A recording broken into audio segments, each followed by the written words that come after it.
प्रकाशन परमेश्वर की बातों का ज्ञान है, वो ज्ञान जो संसार आपको नहीं सिखा सकता। संसार का ज्ञान पृथ्वी का और ज्ञानेंद्रिय का है, और ये बाइबल कहती है ये 5 ज्ञानेंद्रियों पर निर्भर है। यह आधारित है जो आप देखते, सूंघते, स्पर्श करते, महसूस करते और चखते हैं। 5 ज्ञानेंद्रिय, और ये अच्छे हैं, ये आवश्यक है, लेकिन इनकी सीमाएं हैं। प्रकाशन का ज्ञान इससे परे है, इसका अनदेखी बातों से संबंध है, इससे परमेश्वर के साथ का काम है, और परमेश्वर निश्चित बातें दिखाता है। Jesus, we enthrone you.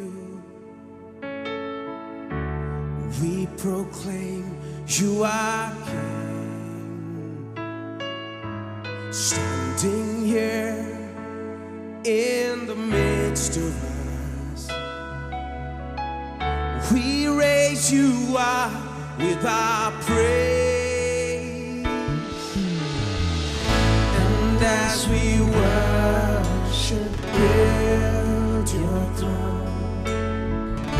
And as we worship, build your throne. And as we worship, build your throne. Come, Lord Jesus, and take your place.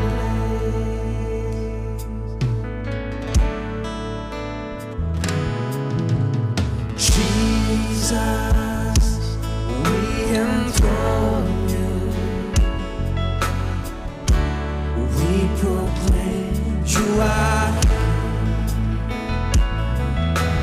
standing here in the midst of us. We raise you up with our praise. And as we worship, build your throne. And as we worship, build your throne. And as we worship, build your throne. Come, Lord Jesus, and take your. And as we worship, and as we worship, build your throne. And as we worship, build your throne. And as we worship, build your throne. Come, Lord Jesus, and take. Sing it one more time. As we worship, let's worship Him. And as we worship, build your throne.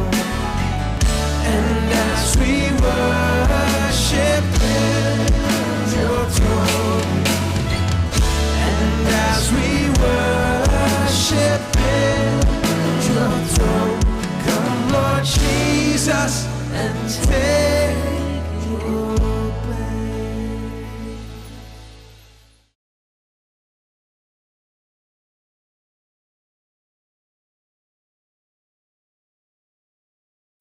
Please मेरे साथ निकाले प्रकाशित वाक्य अध्याय 1, और मैं वचन 4, 5 और 6 पढ़ता हूं।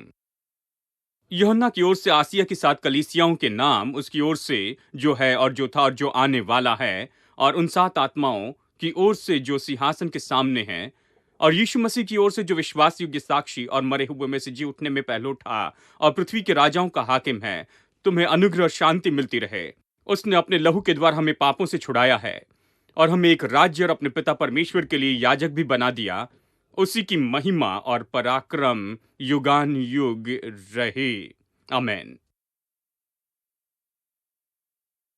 उसके शुरुआत के वचन में यूहन्ना हमें बताता है और एक झलक देता है कि परमेश्वर ने यीशु मसीह के द्वारा हमारे लिए क्या किया है। उसने न केवल अपने लहू के द्वारा हमें शुद्ध किया है, उसने हमें उससे कई अधिक किया है। उसने हमें राजा बनाया है, वो कहता है। हमने उस पहलू पर अधिक ध्यान नहीं दिया, यहां तक ये कहता है कि उसने अपने लहू से हमें शुद्ध किया। हर कोई इस बात पर अधिक ध्यान देता है, परंतु इस बात पर जहां ये कहता है कि उसने हमें राजा बनाया, इस पर कोई ध्यान नहीं देता है। मैंने यही पाया है। मैं चर्च में बहुत समय से हूं। जिस दिन मैं पैदा हुआ, कहिए कि चर्च में पैदा हुआ, चर्च में पला बढ़ा। मैं यहाँ पर हमेशा था, जब भी चर्च का दरवाज़ा खुलता किसी ने नहीं बताया। देखिए, बहुत से लोगों ने सिखाया कैसे लहू के द्वारा हम शुद्ध किए गए। ये बहुत अच्छा है, मुझे पसंद है, परंतु किसी ने ये नहीं कहा कि उसने हमें राजा बनाया। और इस समय हम यही तो सीख रहे हैं कि कैसे परमेश्वर ने न केवल हमें अपने लहू से शुद्ध किया है हमारे छुटकारे में, परंतु उसने हमें राजा भी बनाया है। उसने हमारे पापों की क्षमा करने से कहीं अधिक किया है, हमारे पापों को शुद्ध करने से, और स्वर्ग के योग्य बनाया और ये सब कुछ। परंतु इस समय उसने हमें राजा बनाया है, ऐसे यूहन्ना कहता है। इसलिए हम इसमें देख रहे हैं, क्योंकि हमारा अध्ययन का विषय यही है कि हम कौन हैं, हमारे पास क्या है और हम क्या कर सकते हैं। इस विशाल शीर्षक में हम इस श्रृंखला को देख रहे हैं। जानते हैं, कुछ श्रृंखलाओं को जैसे हम विश्वास कहते हैं, उसमें बहुत से भागों को देखते हैं। जैसे कि प्रार्थना के बारे में एक और श्रृंखला है, उसमें बहुत से दूसरे भागों को देखा। ये हम कौन है श्रृंखला है। हम कौन है, हमारे पास क्या है और हम क्या कर सकते। इसमें बहुत सी बातें हैं जो इस विशाल शीर्षक में आती है और हम बहुत सारी बातों को इसमें जोड़ते हैं। अंतिम बात जो हमने अध्ययन की थी वो इस विषय में है कि कैसे हम जैवन से बढ़कर हैं। पिछले 4 हफ्तों से हम अध्ययन कर रहे हैं कि हम कैसे राजा हैं। आमेन। ये अद्भुत प्रकाशन है। देखिए, ये कुछ ऐसा है जिसकी आवश्यकता आज चर्च में है। हम सब ने सुना है कि कैसे परमेश्वर ने हमें अपने लहू से शुद्ध किया है और ये सब, परंतु हमने कभी इस प्रकाशन में प्रवेश नहीं किया। यहाँ पर बताता है कि हम राजा हैं। कोई इसे नहीं समझता कि हम राजा हैं, इसलिए कोई राजा के समान नहीं चलता, कोई राजा के जैसे नहीं बोलता, कोई राजा के जैसे अधिकार का उपयोग नहीं करता है। वे इसे नहीं समझते हैं कि ये किस विषय में है। ये मसीह जीवन के लिए बहुत महत्वपूर्ण है, क्योंकि जब आप इसे समझते हैं तब आप राजा के समान पृथ्वी पर बोलना चलना शुरू कर देते हैं। इसलिए हम इसमें विस्तार से देखेंगे। यह ऐसा है, जब आप प्रभु यीशु को उद्धारकर्ता प्रभु स्वीकार करते हैं, आपको परमेश्वर के राजकीय परिवार में जोड़ा जाता है। अब आप राजा की संतान हैं। आपके पास राज्य का अधिकार है। यही सच है, पहले से ही राज्य का अधिकार आप में राजकीय अधिकार है, परंतु इसके पहले कि आप इस राज्य का अधिकार का उपयोग करें, और आपको अपने राजपद को समझना बहुत जरूरी है, क्योंकि बिना अपने राजपद को समझे आप कभी राजकीय अधिकार का उपयोग नहीं कर पाएंगे। इसलिए हम लोगों को समझाने की कोशिश करते हैं कि वो राजा है, कैसे वो राजा है। ये प्रकाशन से आना चाहिए। अब आज मैं इसमें और भी आगे बताना चाहता हूं। मैं बताने वाला हूं कैसे परमेश्वर ने हमें बोलने वाली आत्मा बनाया है। बोलने वाली आत्मा, परमेश्वर आत्मा है और परमेश्वर ने हमें आत्मा बनाया। हम भी आत्मा हैं। इस बात से मूर्ख न बने कि हम केवल शरीर हैं। हम शरीर में रहते हैं, परंतु हम आत्मा हैं। हम आत्मिक व्यक्ति हैं। हम परमेश्वर के समान हैं। हम आत्मिक प्राणी हैं। परमेश्वर आत्मा है और हम भी आत्मा हैं, और हम एक शरीर में रहते, वही अंतर है। फिर भी हम एक आत्मा हैं और हम परमेश्वर के समान ही बोलने वाली आत्मा हैं, और ये बहुत महत्वपूर्ण सत्य है। और इसका मतलब, संसार में सब कुछ स्वयं ही अपने आप में बदलाव लेकर आता है हमारे शब्दों के अनुसार। संसार की सभी वस्तुएं खुद में बदलाव लेकर आती है हमारे कहे हुए शब्द के अनुसार। आप जो शब्द कहते हैं बहुत सामर्थी हैं। आत्मिक क्षेत्र में वचन में बहुत ज्यादा सामर्थ है, क्योंकि परमेश्वर ने सब कुछ वचन के द्वारा ही निर्माण किया। यदि आप देखें कि कैसे परमेश्वर ने संसार को बनाया, आप समझेंगे कि वचन में किस तरह की सामर्थ होती है। उसने इसी के द्वारा सब कुछ बनाया और सब कुछ वचन के द्वारा संभला है, बाइबल कहती है। इसलिए आत्मिक जगत में वचन सबसे सामर्थी होते हैं। एक आत्मिक व्यक्ति होने के नाते वचन जो हम उपयोग करते हैं सबसे सामर्थी बात है, जिन्हें हम अपने जीवन में उपयोग कर सकते। और इस पूरे संसार में सब कुछ अपने आप को बदलते जाता है, अपने आप लाइन में आता, जो वचन हम कहते हैं उसके अनुसार करने के लिए। यदि आपने इसे कहा तो फिर सब कुछ इसके अनुसार सही होता है कि आपने जो कहा उसके अनुसार होते जाए। इसलिए मैं विश्वास करता हूं कि चर्च बना है या रचा गया है पृथ्वी पर सबसे सामर्थी संस्था होने के लिए। पृथ्वी पर सबसे सामर्थ्य संस्था चर्च इसलिए नहीं बना कि कुछ लोग कोने में बैठे कहीं पर हालेलुया चिल्लाए। नहीं, चर्च पृथ्वी पर सबसे शक्तिशाली संस्था होने के लिए बना है, जहां लोग समझते हैं कि वे परमेश्वर के समान आत्मिक व्यक्ति हैं, और जब वे कहते हैं तो वे निर्माण करते हैं। वो सब कुछ अस्तित्व में लेकर आते, और वे अपने जीवन के भाग्य को बदल सकते हैं, अपने जीवन को, अपने परिवार को, अपने देश को, अपने शहर और अपने संसार को। चर्च ऐसा कर सकता है। परमेश्वर ने चर्च को इस तरह से होने के लिए बनाया कि ये नहीं कि वो कमजोर और दुर्बल सत्ता हो कि बस थोड़े से हालेलुया सुन ले, जानते हैं, नहीं। परमेश्वर ने चर्च को सबसे शक्तिशाली संस्था के रूप में पृथ्वी पर बनाया है। इसलिए हमें इन बातों का प्रकाशन लेना है, तभी हम इस राजा के समान चल सकते हैं इस संसार में। हम यहां परमेश्वर के प्रतिनिधि हैं। शब्द प्रतिनिधि अपने आप में अर्थ रखता है, वो फिर से प्रस्तुत करना है। प्रतिनिधि इसी का अर्थ है। ये फिर से परमेश्वर को प्रस्तुत करना है। प्रभु वहां पर है, वो स्वयं को प्रकट करता है, परंतु हम यहां हैं परमेश्वर को फिर से प्रस्तुत करने के लिए। क्या हम परमेश्वर को फिर से प्रस्तुत करते? क्या हम परमेश्वर को फिर से बताते हैं वास्तविकता में और सच्चाई में? मैं आपको बताऊं, हम परमेश्वर को वास्तविक और सच्चाई रूप में नहीं बता सकते बिना हमारे मन को नया बनाए हुए कि हम राजा हैं। जब तक कि हम अपने राजकीय पद और हमारे अधिकार और प्रतिष्ठा को न समझे जो परमेश्वर ने हमें दिया है छुटकारे के द्वारा, ये प्रकाशन है, ये प्रकाशन से आना चाहिए। जानकारी और प्रकाशन के बीच में बड़ा फर्क है, आप जानते हैं। कई बार मसीह लोग केवल जानकारी के अनुसार जीते हैं। वे बाइबल से छोटे छोटे भाग पसंद करते हैं। बहुत सी अच्छी किताबें हैं जहां बहुत सारी जानकारी है, कब और कहां और क्या हुआ और ये सब जानते हैं।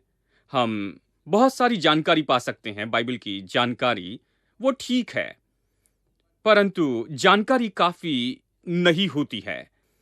जानकारी बुनियादी तौर पर ज्ञानेंद्रिय का ज्ञान होता है। बाइबल प्रकाशन की किताब है। प्रकाशन आपको ले जाता है जहां तक आप जा सकते हैं। जानकारी आपको नहीं ले जा सकती जहां तक कि आप जा सके। देखिए, पहला कुरिन्थियों अध्याय 2, इसमें हम देखते हैं कि बाइबल कहती है कि इस संसार के हाकिमों ने इस बात को नहीं समझा। यदि वे समझते तो वो कभी प्रभु को क्रूस पर नहीं चढ़ाते। जब उन्होंने हमारे प्रभु को क्रूस पर चढ़ाया तो उन्हें नहीं समझा कि ये क्या हो रहा है, यीशु कौन है, उसकी मृत्यु क्या करेगी, कैसे वो क्रूस पर मरता है और करोड़ों करोड़ों लोगों का भाग्य बदल जाता है। बहुत सारी संभावनाएं होती हैं। उनमें से किसी ने इसे नहीं जाना। उन्होंने उसे मारा, ये सोचा कि इसे हम खत्म कर रहे हैं। उन्होंने सोचा कि उन्हें बड़ी विजय मिल गई है। इस संसार के हाकिम जब ये कहता है तो इस संसार के बहुत ही पढ़े लिखे लोग, बहुत ही कुलीन, उस समय के संसार के लोग जो बड़े सोचने वाले थे, ऊंची शिक्षा वाले थे, धनी लोग थे, जो सब कुछ जानते थे, जिनके पास सब साधन थे, और ये सब संसार के हाकिम वे नहीं जानते थे। क्यों? वे केवल जानकारी के ज्ञान से जी रहे थे, प्रकाशन के ज्ञान से नहीं। प्रकाशन का ज्ञान ने उन्हें बताया होता कि यीशु कौन है और वो क्या करने आया, और उन्होंने इसे समझ लिया होता। और यदि उसे समझ लिया तो प्रभु को क्रूस पर नहीं चढ़ाते। बात यह है,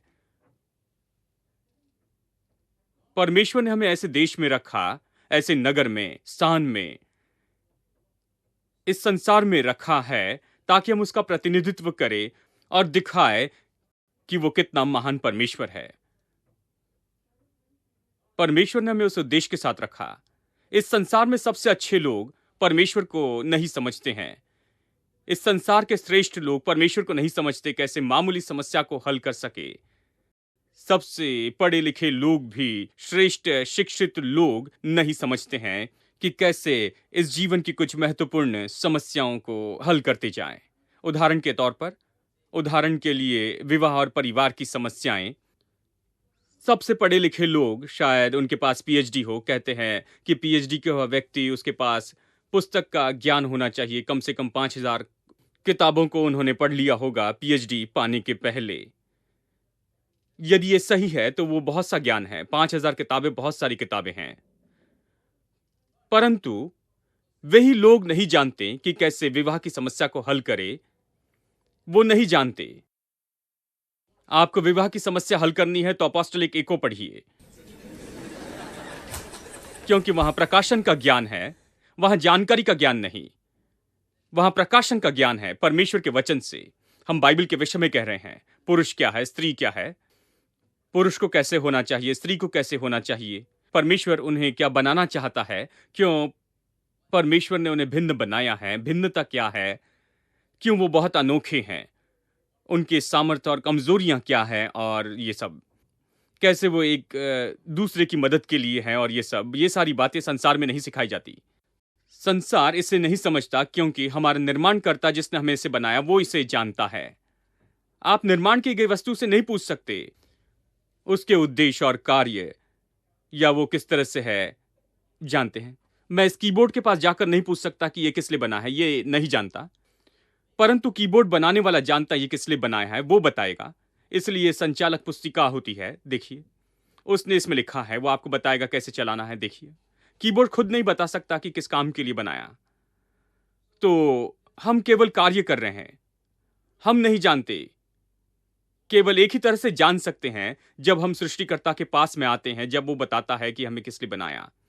यही प्रकाशन का ज्ञान है। उसी तरह से उदाहरण के लिए कही आर्थिक समस्या, संसार आर्थिक समस्याओं को हल नहीं कर सकता है। संसार को देखिए, गड़बड़ी जिसमें वो आज है। संसार में सब अच्छे मनुष्य सांसारिक दिमाग से आर्थिक दुविधा हल करने की कोशिश करते जाते हैं, जिसमें आज हम हैं, और कोई भी इसे हल नहीं कर सकता। कोई भी हमें समस्या से बाहर निकालने योग्य नहीं है, जिन समस्याओं में आज हम जी रहे हैं। हर कोई दुविधा में है, क्या होने वाला है, हमारा पूरा भविष्य क्या है, सब कुछ अनिश्चित है। क्यों? हर कोई बहुत शिक्षित है, वे सब कुछ जानते हैं, वे कुछ भी छानबीन कर सकते, वे इतने चतुर बुद्धिमान लोग हैं, परंतु ये नहीं कर सकते क्योंकि यह समस्या केवल परमेश्वर के वचन के प्रकाशन से हल की जा सकती है।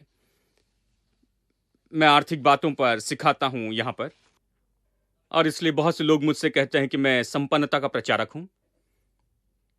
क्या आप चाहते हैं कि मैं गरीबी का प्रचार करूं? लोग निर्धन होते जाते हैं बिना किसी प्रचार के ही। वे जानते हैं कि कैसे निर्धन हो जाएं। धनी बनने के लिए किसी को सिखाना जरूरी है, क्योंकि शायद वह अच्छे पढ़े लिखे हो परंतु कर्ज में डूबे हो, अनकही समस्याएं हैं, खुद को मारते हैं। आर्थिक समस्याओं के कारण वे नहीं जानते हैं कि कैसे इससे बाहर आए, वे नहीं जानते कैसे इसमें फंस गए। देखिए, उनकी पढ़ाई केवल यहां तक उन्हें ले आती है क्योंकि यह केवल जानकारी का ज्ञान है। परमेश्वर के वचन से प्रकाशन है कि परमेश्वर हमारा स्रोत है, कि हम सब कुछ परमेश्वर से प्राप्त कर सकते हैं। इन बातों का प्रकाशन परमेश्वर के वचन से आता है। कैसे परमेश्वर हमारी सारी घटी पूरी करता, प्रकाशन की कैसे परमेश्वर हमें धन कमाने की सामर्थ्य देता है, कैसे परमेश्वर की आशीष हमें धनी बनाती है और इसके साथ में कोई भी दुख मिला के नहीं देता। देखिए, लोग जानते हैं कि कैसे धनी बने, लेकिन वो नहीं जानते कि दुख को कैसे टाले। संसार में यही समस्या है।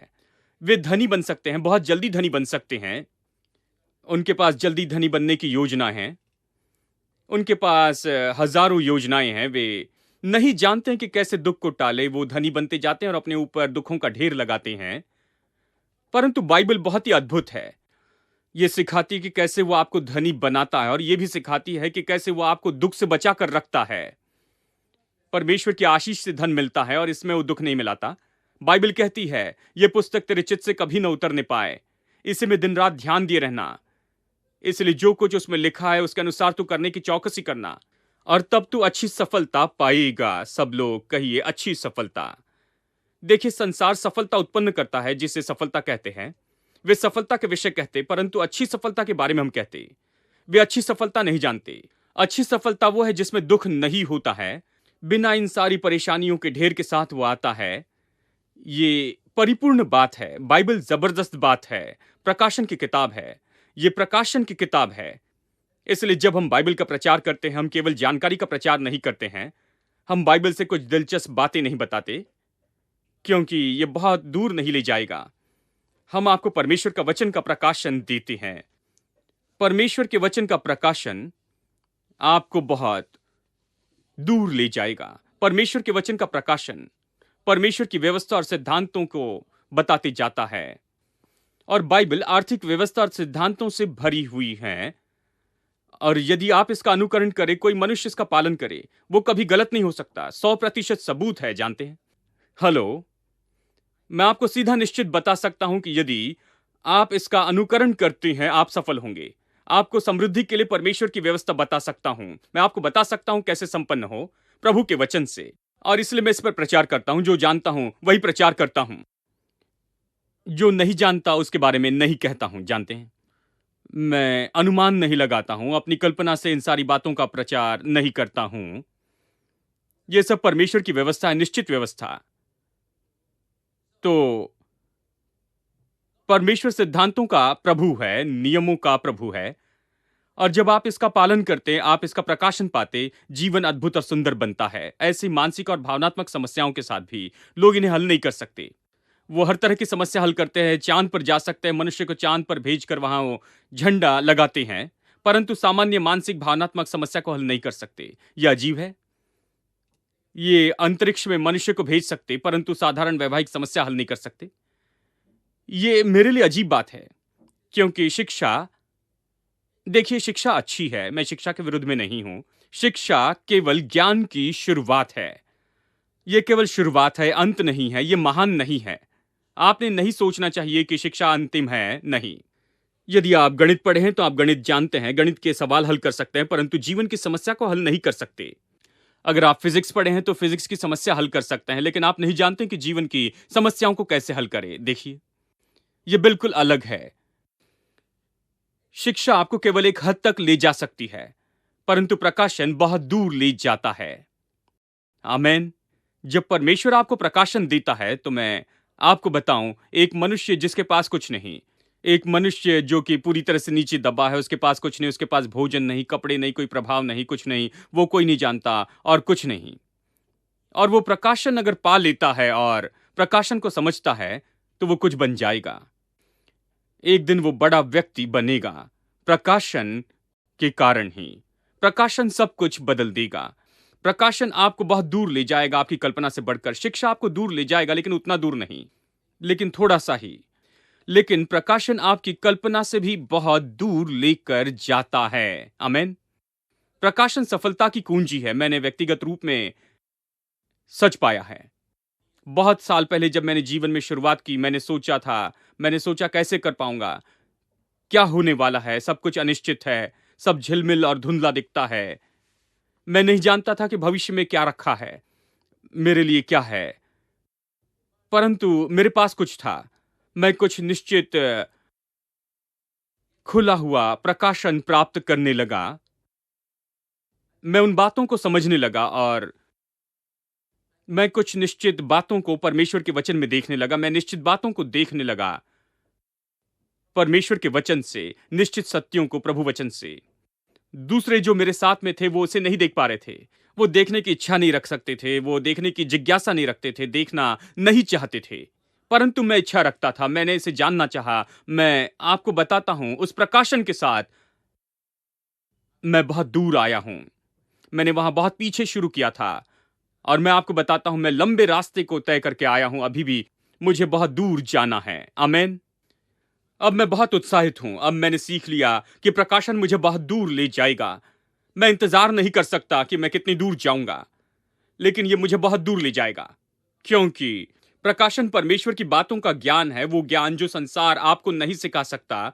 संसार का ज्ञान पृथ्वी का और ज्ञानेंद्रिय का है, और ये बाइबल कहती है ये 5 ज्ञानेंद्रियों पर निर्भर है। यह आधारित है जो आप देखते, सूंघते, स्पर्श करते, महसूस करते और चखते हैं। 5 ज्ञानेंद्रिय, और ये अच्छे हैं, ये आवश्यक है, लेकिन इनकी सीमाएं हैं। प्रकाशन का ज्ञान इससे परे है। इसका अनदेखी बातों से संबंध है। इससे परमेश्वर के साथ का काम है, और परमेश्वर निश्चित बातें दिखाता है। आमीन। From the rising to the setting sun, His love endures forever, and by the grace of God we will carry on. Everybody, His love endures forever. Sing praise, sing praise, sing praise.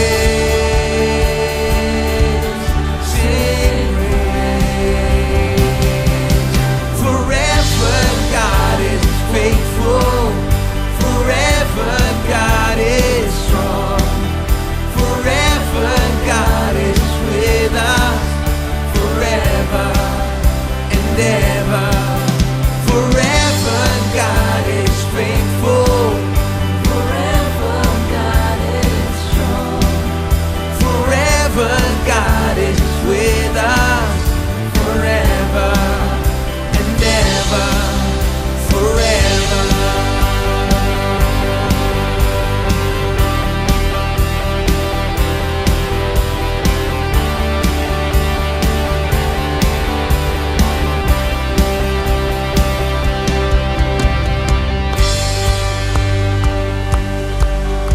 sing that one line.